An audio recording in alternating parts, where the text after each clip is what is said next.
and share my screen here.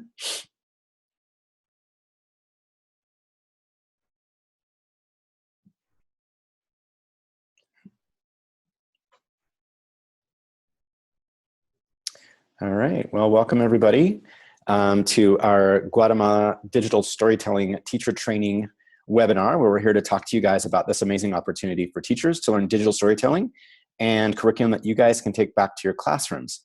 So this is a pretty exciting opportunity because it will be an all-adult trip. I will be there with you, helping you out, showing you the ropes about every different type of digital storytelling. We'll talk about that a little bit later. And it's just a great opportunity to travel and experience a new place. So, and the idea is that then you can take back this curriculum that you have now learned to do yourself and use that with your students, either on a trip with Peaceworks or in your neighborhood and your communities. So that trip is scheduled for starting July 7th of this summer. So it's coming up pretty quick, but we do have some exciting opportunities here for you, including scholarships that are available for some reduced rate and also some free trips as well. So we're going to talk about that at the end. So what I'm going to do here is just kind of give you a little bit of background about myself, but I'm also joined with Alethea Parody, who is a history professor and director of Peaceworks Travel. And Alethea, I'm sure you can tell everybody about your long history running these trips yourself and the company you work for. We're going to talk about that in a second. And then myself, I'm a classroom teacher, so I teach cinematic arts and broadcast journalism. So storytelling is kind of my bag and the thing that I love to do with my kids. And but I oftentimes find that I feel more like a history or civics teacher in these classes, because storytelling and facts and information and crafting a story is so vital to no matter what you do in the future, and especially as our students navigate this really complicated media landscape that we've been presented with the last, many years, but in particular since the fall, I believe. So the skills that they're learning, I'm just really excited to share with you and give you some tips, and hopefully you can integrate this into your own classes as well. So I'm going to let Alethea kind of talk a little bit about why we should travel and some other great details about Peaceworks. Hi, everyone. My name is Alethea Parody, as Michael just said. And Peaceworks is founded on the idea that connecting up with people that have been traditionally marginalized as the other, either as the enemy or people that are somehow diminished in the American canon of myth-making and storytelling, that we are humanizing them by connecting to first curriculum, the classroom curriculum that social studies or literature humanities teachers are imparting in their classes, and then connecting with those people on the ground, hearing their stories, and then really bringing the experiential quality of the adventure travel to a radical empathy framework for opening kids' minds and hearts. So that's, in a nutshell, what we're about. Peaceworks itself, next slide here, is unique because we're operating in countries that have had a history of iconic conflict in some way. Vietnam, Cambodia, Laos, Myanmar, Thailand, Rwanda, Cuba, and Guatemala. What we're doing is not the skimming the surface touristy experience, but rather we're connecting with real people, survivors, activists, academics, some cases journalists, artists, politicians, and connecting the kids to these people and putting a human face on something that they've had to read about or learn about in their classrooms. On this particular trip, we're training teachers how to do this. The goal is to encourage kids to become informed, invested citizens of a global community. You may already know where Guatemala is. It's our neighbor to the south. Next slide.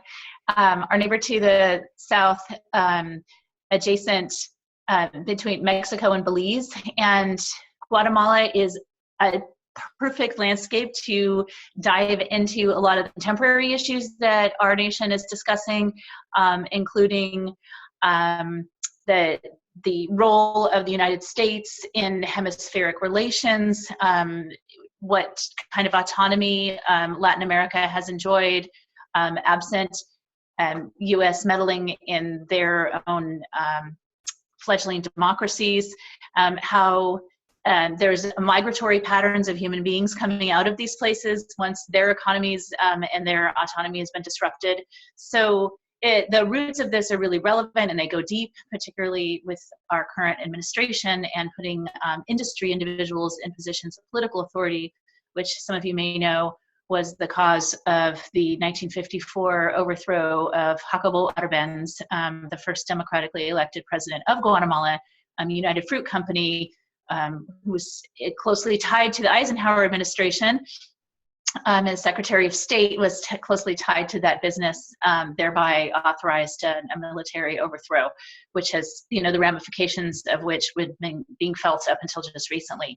Guatemala is now an ideal landscape from which we can derive a lot of these lessons and impart them to our students. So I'm briefly going to touch on the people and the themes that this particular itinerary delivers for participants. We have been taking kids and working with schools and teachers to organize fantastic experiential learning programs in Guatemala the last few years. And we actually, Orange County School of the Arts is there right now for Semana Santa.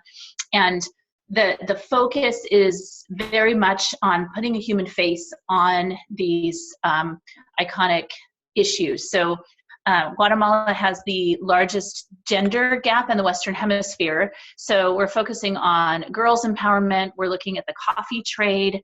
We're looking at what is fair trade for and the distribution of that commodities such as coffee, where we're paying $5 a cup, and what are the farmers getting from that, and what do cooperatives look like.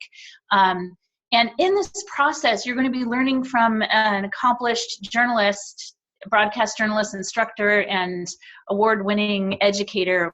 Michael is so great at breaking down the complexity of storytelling into very digestible units that you can use with your kids.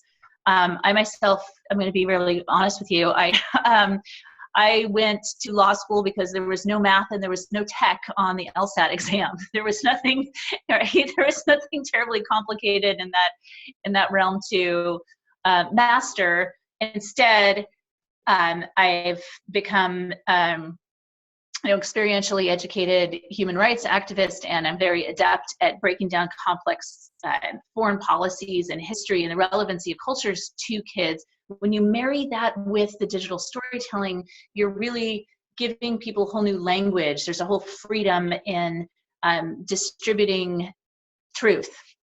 And Michael's really good at making this accessible. So we go and visit people. We go behind the veil. We're partnered with really excellent NGOs in the community, and the students and us too, by way of illustration, are doing very hands-on projects, picking beans, weighing them out, meeting with farmers' families, and then analyzing how best to craft this in terms of a story to bring back to the United States. The next thing, one of our partners I want to point out to you is Starfish Impact. They're just extraordinary. This has to do with the Nicholas Kristof girl effect, and how you really, by empowering in a developing country, you empower the young women and you really transform society. So this is, I encourage you to look them up. They don't work with any other tour organization besides us, because we're so mission aligned, and we're not bringing in voluntourists to really objectify their poverty, but rather understand what the mechanics are behind these extraordinary programs. And so, Michael, I'm going to give you a chance, I believe, at this juncture to talk a little bit more about the filmmaking process and how you do that with the students. Sure. So I took my students on this trip in February, just a couple months ago, and worked on the projects with them. In fact, they're editing right now. Yes, it takes that long sometimes to complete them. So my students have a lot of training because they're in my classes. So they have at least like half a year under their belt of some training. And most of us don't. Most teachers aren't trained to operate a video camera or take really high quality photos or edit either of those, and where do you put them and how do you edit and structure that. So there's a big piece of this. And I just want to preface this by saying the projects will be whatever you want them to be based on our itinerary. So knowing ahead of time where we're going and what people we're going to meet, it could turn into a fiction project. It could turn into a documentary. It could turn into like a self-reflection, sort of diary or journal type of piece.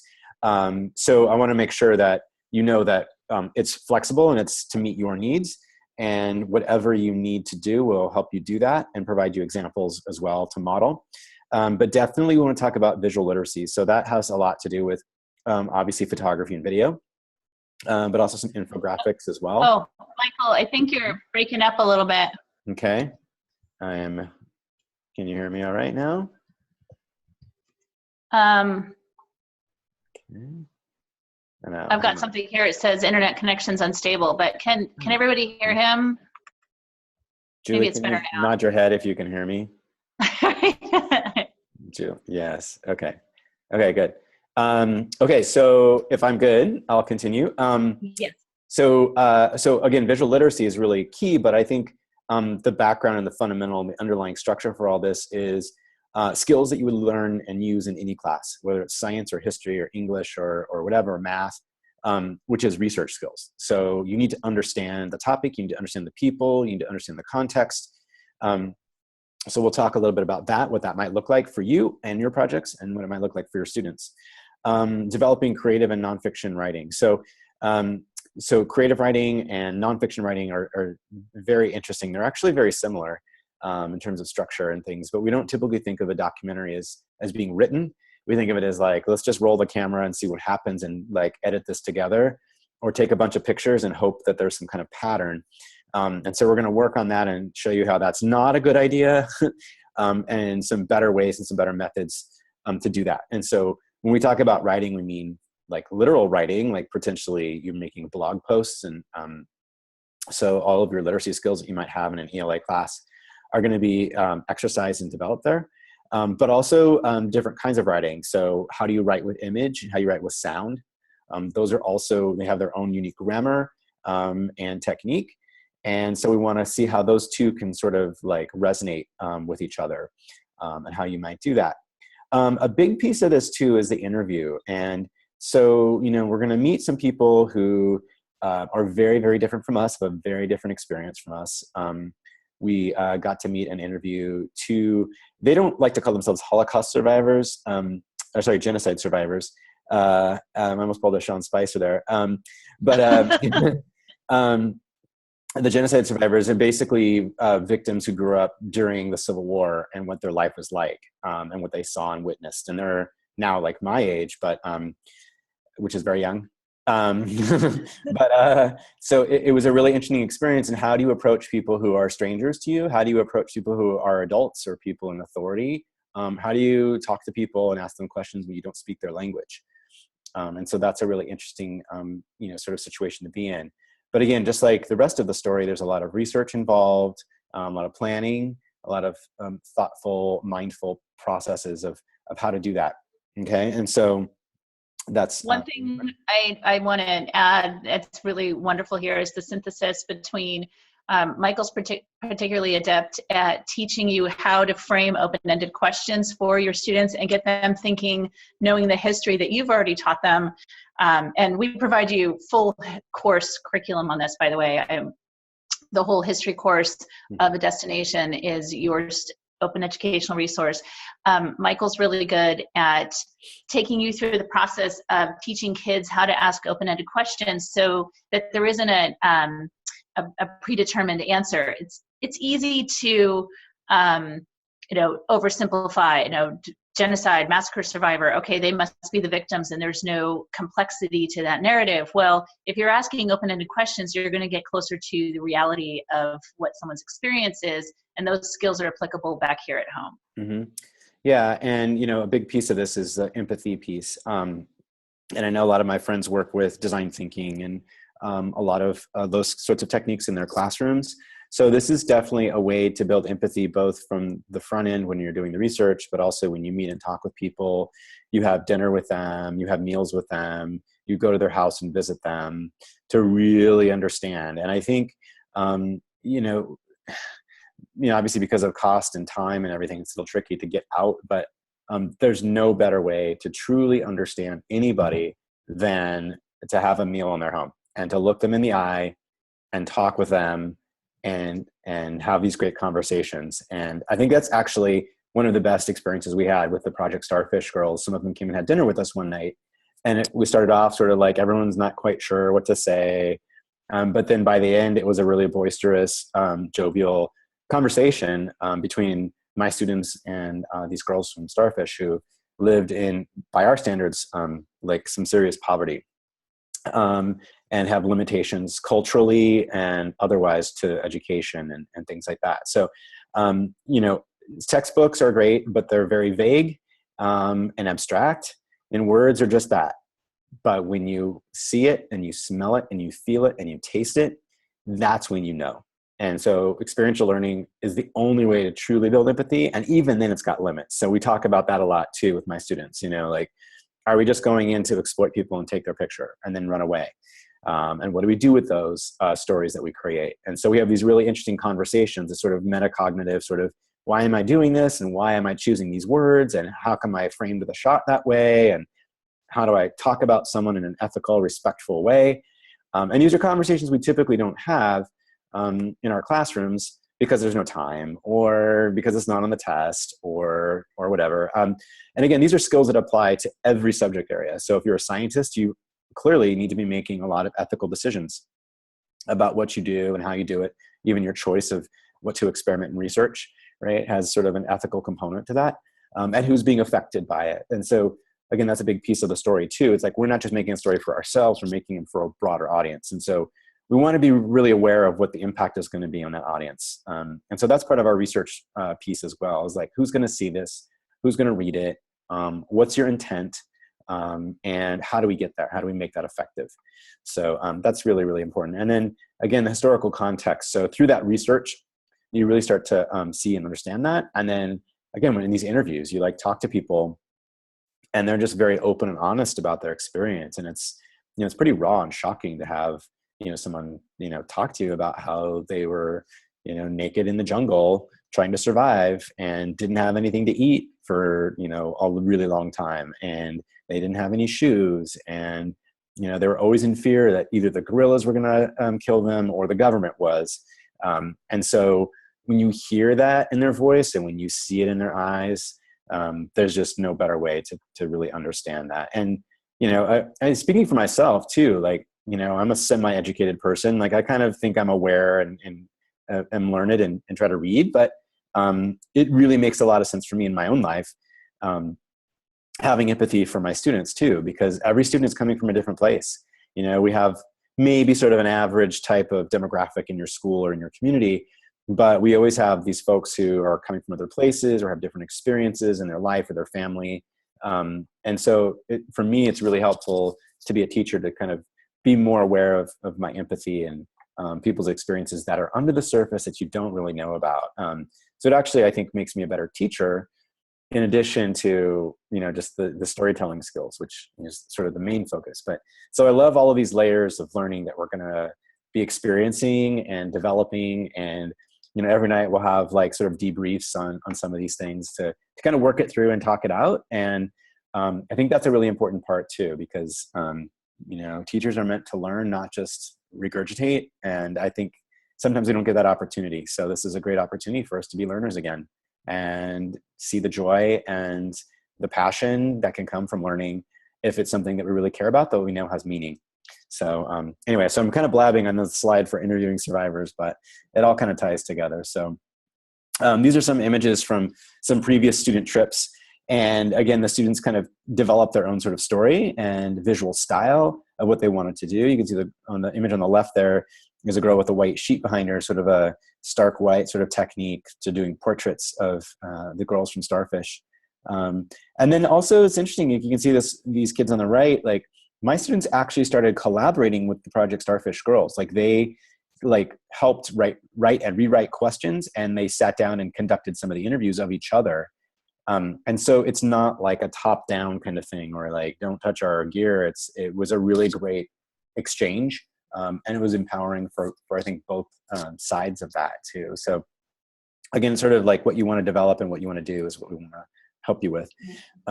Yeah. So cross-cultural emotional intelligence. So again, thinking about all of these really important elements that we want to see in all of our classrooms. So teamwork and collaboration. Oftentimes we're going to be working in teams for documentaries. Problem-solving skills, like on the spot or as we're shooting, something's not working right, and not just technically, but story-wise, like how are we going to solve this problem? What are we going to do about it? Public speaking. So again, to be able to interview someone who has experienced some traumatic experiences or comes from a very different background, it really takes a lot of guts and a lot of navigation about how to work through all of that and be respectful and still get some really important information and some answers from them too. So public speaking is definitely a big piece of that. And of course, critical thinking kind of runs throughout the whole thing from the very beginning of research and your story outline. So we'll be talking about all of these things here too. So bringing it home. So this is a big piece of this, is that you're not only having this experience yourself, which is pretty amazing, but we're going to give you curriculum that you get to take back to your class and use right away. And there'll be a variety of levels and complicated difficulty levels of things that you can do with your students that it will sort of like echo what you have walked through yourself. So you will have experienced it yourself, and now you're familiar with how it works, what snags you ran into, how much time it's going to take, all those big questions that we might have when we're jumping into something brand new. As a teacher, we don't have time to make mistakes. People are like judging us, or the kids are questioning what's taking so long or whatever. And so this is a great way for you to really understand it by doing it yourself. And then you have this curriculum that you can bring back and use with your students at home. So the locations we're going to, of course, beautiful Antigua, which is a United Nations World Heritage Site. It's basically a Spanish colonial town, so it looks very European. So we'll spend some time there. It's very beautiful locations. And of course, we'll be working, but also relaxing as well and having some fun. The accommodations are really beautiful too, sort of rustic and romantic and beautiful. You can kind of see what these look like. And maybe Alethea can talk more about the details on these prices and options that you might have. Yeah, so that we're not roughing it, and the importance on that is, can you still hear me, Michael? Yep. Yeah, okay, good. And so, and it's also not 5 stars. So it's a happy medium. People are housed in double occupancy. If you want to have your own single room, you're welcome to do that. It's $600 extra. But as it is, you would be paired with a like gender person. We have a couple husband and wife couples, actually. One's a teacher, and then the other is going along because she or he is interested. The non-teaching spouse is interested in what we're doing. So that's an opportunity for you as well. And most of the time we'll be in Antigua for a couple of nights, and then heading into the Santiago Lake region. This is an example of the hotel that we'll be using there. So the rooms open onto a common courtyard. Breakfast is always at the hotel, and then we have a full day of activities. And then there's free time in the evening for you to do your own thing. All the meals are included with the exception of 2 nights, some dinners to give people a little freedom. We found that people do want a little freedom to kind of do their own thing and then take a breath. And yes, and this is Lake Atitlan. So the region, Santiago is straight across from this dock, right? It's gorgeous, surrounded by volcanoes, and we're staying right on the water. So we will boat across the lake at least once. And so it's right, possibly back. Yeah, right. And it is a photographer's paradise. It's so colorful and gorgeous and green and alive, and it's really remarkable, and you just feel like you're part of something ancient, and certainly touching upon the ancient Maya history there makes it very alive. Lastly, just the logistics. I know we're coming up. I want to give people a chance to ask questions, and we've got 5 minutes left here. This trip was planned, and we were already out discussing it, and participants were on deck. And because of Michael's incredible history of successful teacher trainings, and I, of course, have done a good job of integrating the chaperone training element here too, in case you would like to take your own students abroad. We were approached after January 28th and the travel ban and the whole disruption of the factual reporting truth paradigm that's going on at the executive branch. We received some scholarship funding to train teachers on how to do this. Teachers who have a demonstrated history of doing this in their own classrooms and in their own communities. So there is an opportunity here. The cost is cost. It's very reasonable, and you can reverse engineer that and see that that's the case. The flights are not included. The program begins and ends in Guatemala City. So if you choose on the 7th or the 15th to arrive from a different place or to stay longer, that's your discretion. But the window is closing on the scholarship application. So if you're interested in that, I would do that immediately, because that I think as of next week, it's I can't see that. Yeah, so it is next week. It's the 20th. That the link is here, and we're available to answer questions. That was a lot of words. All right. Sorry. All right. Does anybody have any maybe questions? click on the next scholarship enrollment slide. Okay. For people to check that out. Sure. Okay.